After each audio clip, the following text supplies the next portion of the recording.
Halo semuanya, kali ini kita akan membahas salah satu dari 4 kepribadian, yaitu kepribadian koleris.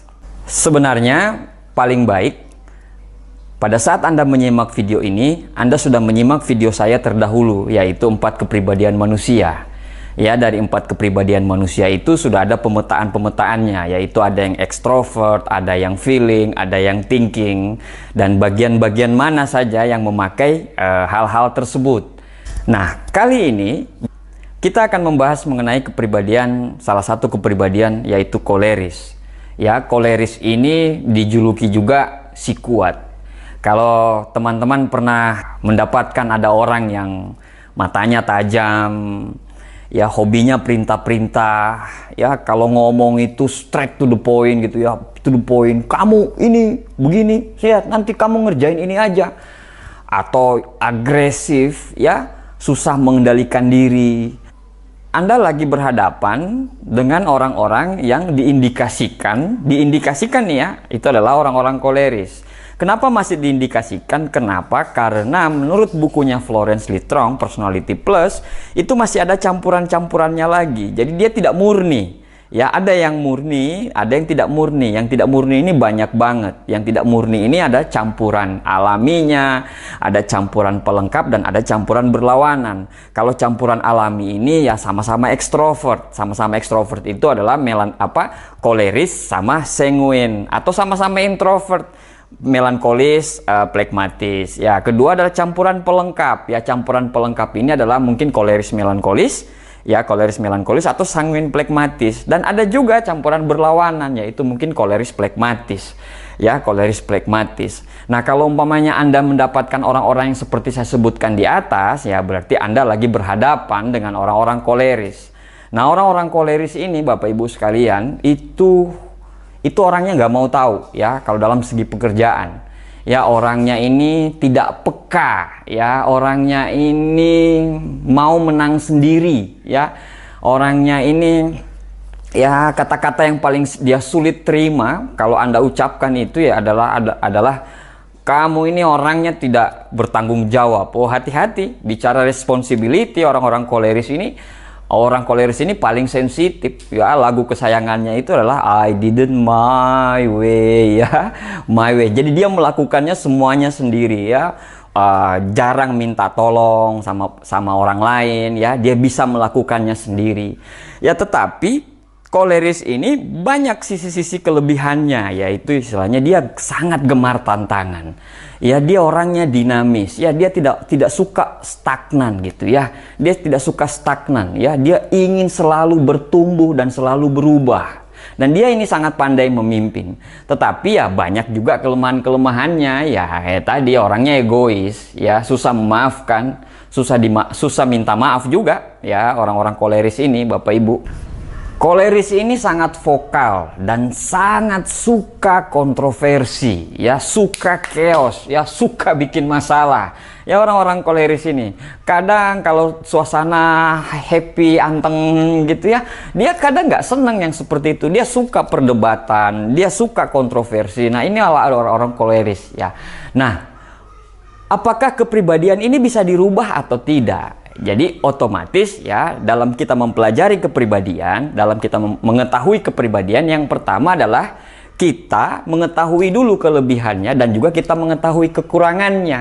Nah, setelah kita mengetahui kekurangan ini, kita minimalisasi dengan belajar ya bagaimana caranya menjadi seorang koleris yang terdidik, ya, koleris yang kalau dibilang situ koleris yang lebih sabar, koleris yang lebih mengayomin. Ya, kenapa? Karena koleris ini kalau dia tidak berubah atau dia tidak bertumbuh, ya, kalau dia tidak bertumbuh, dia ini pasti nggak punya teman. Ya, bahkan di bukunya Florence Littron itu Personality Plus, bahkan kalau dia tidak belajar si koleris ini, dia akan mati dengan kecoa. Bahaya sekali. Bagaimana caranya kita menghadapi orang-orang koleris atau teman-teman kita yang koleris, bapak kita yang koleris, ibu kita koleris, atau anak kita yang koleris, atau pacar kita yang koleris? Ya, bagaimana cara menghadapinya? Satu hal, jangan dibantah dan jangan dibanding-bandingkan. Ya, karena koleris ini paling tidak suka dibantah. Kalau dibantah, chaos. Ya, kalau dibanding-bandingkan, dia paling nggak senang dibanding-bandingkan. Ya, dibanding-bandingkan. Misalnya Anda membandingkan, misalnya, oh, itu tuh anak tetangga tuh luar biasa, oh hebat, juara sekian. Oh, koleris nggak suka dibanding-bandingkan. Ya, apalagi kalau Anda punya pasangan hidup Anda banding-bandingkan dengan orang lain, nggak. Orang koleris tidak suka dibanding-bandingkan. Nah, itu cara menghadapi koleris. Jadi jangan dibanding-bandingkan dan jangan dibantah. Udah itu aja, ikutin aja. Ya sakit hati memang, ya, tapi setelah itu ya nggak juga, ya biasa aja. Nah, kalau umpamanya kita seorang yang koleris, terus kita pengen berubah, ya kita pengen berubah. Apa yang harus kita rubah? Di titik-titik mana yang harus kita rubah? Yang pertama adalah koleris itu harus belajar sabar. Jangan tergesa-gesa, jangan selalu mengambil kesimpulan. Identifikasi dulu masalahnya apa. Misalnya mungkin Anda punya pasangan, WA-nya Anda WA nggak dibales gitu. Ya pokoknya pikir dulu, thinking dulu, kenapa dia nggak balas WA. Jangan langsung agresif gitu ya. Nah itu yang kadang menimbulkan masalah karena si koleris ini terlalu agresif. Yang kedua, belajarlah untuk peduli, ya, sense of caring. Ya, belajar untuk peduli dengan orang lain. Ya, karena memang ya koleris ini ya dia nggak peduli apapun masalahmu, gitu ya. Dia nggak suka dengan air mata, dia nggak suka dengan orang punya masalah, gitu ya. Orang pasang, karena bagi dia semuanya bisa diatasin. Nah, cobalah untuk sedikit peduli ya, karena lingkungan sekitar kita ada yang plekmatis, ada yang sanguin, ada yang melankolis. Jadi kita lah coba untuk peduli, cobalah untuk sedikit mendengarkan, ya. Dan cobalah menjadi seorang sahabat yang baik, ya. Karena kalau Anda tidak bisa diajak curhat, Anda akan susah punya teman nantinya, ya. Jadi koleris itu harus tadi pertama belajar sabar, yang kedua Anda coba menjadi pendengar yang setia. Bukan cuma harus didengarkan terus, Anda cobalah menjadi pendengar yang setia. Yang ketiga yaitu karena koleris ini orangnya ceplas-ceplos, ya, agresif, ya. Akhirnya kadang menggunakan kata-kata yang tidak tepat, ya. Relationship it's all about communication. Semua hubungan itu tergantung bagaimana cara kita berkomunikasi, ya. Gunakanlah kata-kata yang tepat. Misalnya seperti ini. Kalau umpamanya terdahulu Anda selalu memakai kalimat salah. Oh, kamu salah tuh begini, kamu salah tuh begini, kamu salah tuh begini. Tidak ada satu orang pun di dunia ini yang mau disalahkan. Ya, misalnya Anda seorang orang tua, Anda bilang, oh itu salah, atau Anda seorang teman, Anda salah-salahin orang. Tidak ada seorang pun yang mau disalahkan. Ya, bahkan seorang gembong narkoba pun, ya, seorang gembong narkoba pun di bukunya, Anda coba baca buku Mencari Kawan dan Mempengaruhi Orang Lain, itu pada saat dia di penjara, dia ngomong, saya tidak salah, gitu. Jadi tidak ada satupun orang yang disalahkan. Jadi mulai mencari kata-kata yang enak didengar, ya. Misalnya begini, bukan kamu salah, tapi apa yang kamu lakukan itu sudah benar, ya, tetapi ada kekurangan-kekurangannya. Alangkah baiknya kamu memperbaiki kekurangannya itu di sisi ini, di sisi itu. Nah, cara bicara kamu itu wah, keren ya, ketimbang dahulu-dahulu ini udah sangat bagus. Cuman walaupun memang masih akan ada kekurangannya, tetapi nggak apa-apa, kita perbaiki kekurangannya. Itu sangat bijaksana sekali, sangat bijaksana sekali. Pemilihan kata-kata, choice of word, gitu ya. Anda mulai merubah kata-kata Anda yang tadinya straight gitu, salah, keliru, kamu nggak benar, kamu segala macam. Mulailah menggunakan kata-kata yang lebih halus, gitu ya. Nah, ada 3 kata-kata yang di dunia ini yang orang sangat menyukainya. Apapun kepribadian Anda sangat menyukai kata-kata itu. Yaitu pertama kata maaf, kata tolong, dan kata terima kasih. Nanti kita akan bahas di vlog-vlog berikutnya. Yang berikutnya adalah be a good listener. Jadilah seorang pendengar yang baik. Kenapa? Karena dari 4 karakter itu, koleris nggak bisa diajak curhat. Ya, nggak bisa diajak curhat, ya. Solusinya adalah misalnya Anda curhat mengenai pasangan hidup Anda, ya udah ceraiin aja, ya udah putusin aja, ya udah, nah kayak gitu, straight gitu ya.